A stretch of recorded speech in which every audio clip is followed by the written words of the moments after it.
2005, the major media outlets were abuzz with a rather remarkable headline. Ecstasy cures Parkinson's. Some of you may remember this. A study had come out of Duke University Medical School. The lead author was Tatiana Sotnikova, a junior faculty member who had future rock star written all over her resume. And the supervising author was Mark Garone, a tenured faculty member who had bona fide rock star written all over his CV. And they had this very unexpected finding. Ecstasy cures Parkinson's disease. It's amazing, right? Here's this drug which some people assert is recreational, some people assert is poisonous, which no one has ever asserted is an instrument of therapeutic effect. But here they were. This study come out. Ecstasy cures Parkinson's. It's incredible, right? Interesting historical point. The word incredible comes from two Latin words. In, meaning not, and credibile, meaning credible. This study was indeed incredible. The study did not at all say that ecstasy cured Parkinson's disease, and I know this because I'm one of the people who reviewed the damn thing before it was ever submitted for publication. What the study found was, in validating a novel animal model of Parkinson's disease, ecstasy had some minor therapeutic efficacy. Now, this was in fact scientifically interesting for reasons that are far beyond the scope of this talk, but did not in any way ameliorate the fact that ecstasy is not even fractionally as effective as the gold standard treatment for Parkinson's, a drug called L-Dopa. Yet nevertheless, there were the headlines. Ecstasy cures Parkinson's disease. Who here worries about cancer? Or actually, let me ask this a different way. Who here would prefer not to get cancer? Yeah? It's one of those very few points upon which the entirety of the human species is unanimous. No matter where you're from, male, female, whatever your ethnicity, whatever your cultural background, no single person on this earth wants to get cancer. So, a study that came out about 6 months ago might have provoked a number of responses in you. I think we all remember this one. Cancer is all bad luck. Remember that one? Yeah? It was big noise for a while. And the finding was, hey, whether you get cancer or not is purely a matter of bad luck. Now, I imagine you can all guess where I'm going with this. It did not, in fact, say that at all. The study had actually a very specific and very esoteric statistical finding, that being that 2/3 of the variance in cancer rates in different organs can be explained by random chance. This does not mean that cancer is bad luck. But if you heard that, if you heard that cancer is bad luck, you might have had, say you're somebody who lives a healthy lifestyle, you watch your weight, you exercise regularly, you put your sunscreen on all the time, you might think, well, darn, it's all bad luck. Why am I doing this? Conversely, if you're someone who smokes 2 packs a day, red meat is your favorite thing, and your principal form of recreation is Jack Daniels, you might say, hey, it's all just bad luck anyway. Excellent! It's not clear why exactly this happens. It's tempting to say that these are very complex topics. These are fields that require a large amount of background to thoroughly understand.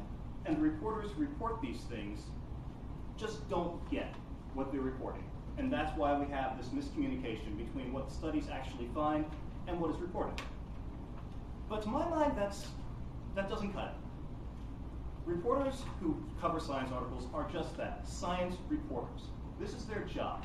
It is their job to pass along information from sources which laymen might not have access to, and who most laymen absolutely do not have the background to parse and evaluate on their own. It is the job of science reporters to parse these articles, these studies for us, and convey to us what are they actually finding. Now, if that is true, that leads me to a very unhappy hypothesis, that being the motivation behind these miscommunications is money. Headline mongering, clickbaiting. Imagine you're at Union Station waiting for a train, and you're at that newsstand there. And right in front of you, there are 2 magazines. And one of them, in really big print, right across the front, says, trace monoamines are apparently involved in onset of locomotor function. then immediately next to it, there is another magazine with in equally big letters that says, "Ecstasy cures Parkinson's." Which one are you buying? Now, you could write this off as my own dogged, obsessive compulsion with scientific accuracy, to which I fully confess. But it's not simply a drive for accuracy that's my concern here. Misrepresentation of this sort of data is dangerous. As I said, you might have had any number of responses to this cancer study. Now, let's say you are somebody who is unhealthy, and you hear, "Hey, it's all bad luck anyway." You might think, well then, I'm going to keep smoking. I'm going to order that second slice of cheesecake. I'm going to have another cigar. I'm going to have another cigarette. That's not true. You're just making your chances worse. Conversely, if you find that, well, heck, I've been sacrificing all these wonderful things, I've been putting aside my own pleasures to try to stay healthy and avoid cancer, and you might go and say, well, you know what? It's not worth it. I'm going to overindulge.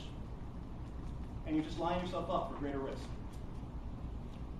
Parkinson's disease, interesting fact, is strongly comorbid with depression. People who come down with Parkinson's very, very frequently later on come down with depression. Ecstasy is absolutely, without any doubt, incredibly toxic to the neurons that protect you against depression. So say you're somebody with Parkinson's disease, and you've heard this story that, hey, ecstasy cures Parkinson's disease, and you decide to self-medicate. Not only are you not receiving any meaningful therapeutic effect from it, you're actually increasing the chances or worsening the severity of depression. This is dangerous.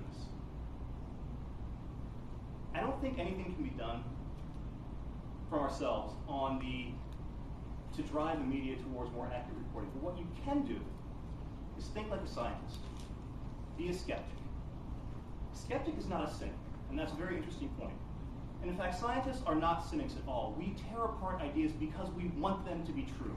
If you come at an idea, if you come at a finding, and you tear at it in every different direction, and it still stands at the end, guess what? It's probably a pretty strong idea.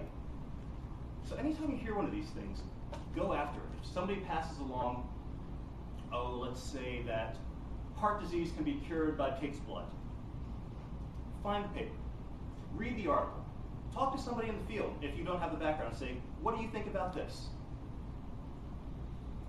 Be more educated, might be a bit happier, could just save your life.